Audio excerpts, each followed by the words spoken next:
What's going on, everybody? I've been watching these police encounters that have been all over the news over the past few days. The question I kept finding myself asking when I was watching the video of the lieutenant who gets pulled over by the cops. He's in military fatigues, right? He's one of the troops. He's being treated trash by the cops. And not like just as a troop, as a human being, he's being treated like trash. They claim they were afraid, but there's only one person exhibiting fear in that video, and it's him.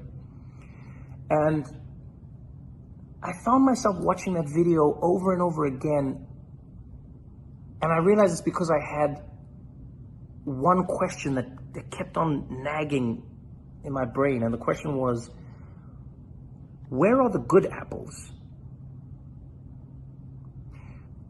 Because we're told time and time again that these incidents that Black Americans are experiencing are because of bad apples, right? There are bad apples in these police departments who are doing these things. They use chokeholds that are not allowed. They use excessive force. They're violent in their words and their actions to the people they're meant to be protecting and serving. These are bad apples. We've got to root them out of the force.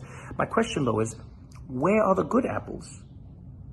If we're meant to believe that the police system in America, the system of policing itself is not fundamentally broken, then we would need to see good apples. And by the way, I'm not saying that there are no good policemen. Don't get me wrong. I'm asking where the good apples are. And what I mean by that is, where are the cops who are stopping the cop from putting their knee on George Floyd's neck? Because there's not one cop at that scene. There's one cop who's on trial, but there's not one cop at that scene.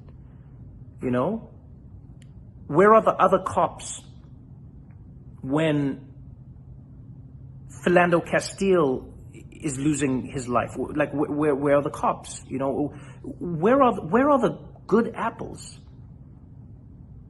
Because it's funny how we live in a society where people who defend these cops at all costs will say, "Oh, black on black crime," and you see these people in their communities, they don't care that, but go to any black community, any disenfranchised community in America, and you will find people marching against that same crime. You'll find community leaders, you'll find parents, you'll find siblings, you find people constantly saying, please, we need to stop this crime, we need to stop the gangs. You see the community doing something. I mean, the fact they call 911 when something happens, so that tells you something. But I don't seem to see that with the cops.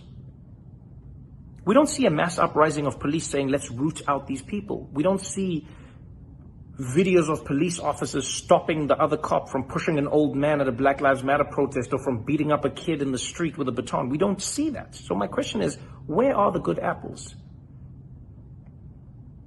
And honestly, I believe we don't see them not because there are no good people on the police force. I think there are many people who are good on the police force. That's why they join, because they want to do good. But I think it's because they themselves know that if they do something, they're going against the system. The system is more powerful than any individual. The system in policing is doing exactly what it's meant to do in America. And that is to keep poor people in their place.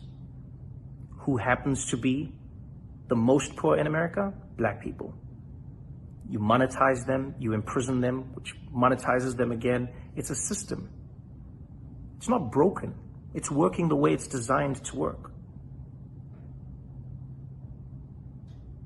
And once you realize that, I feel like you get to a place where you go, oh, we're not dealing with bad apples. We're dealing with a rotten tree that happens to grow good apples.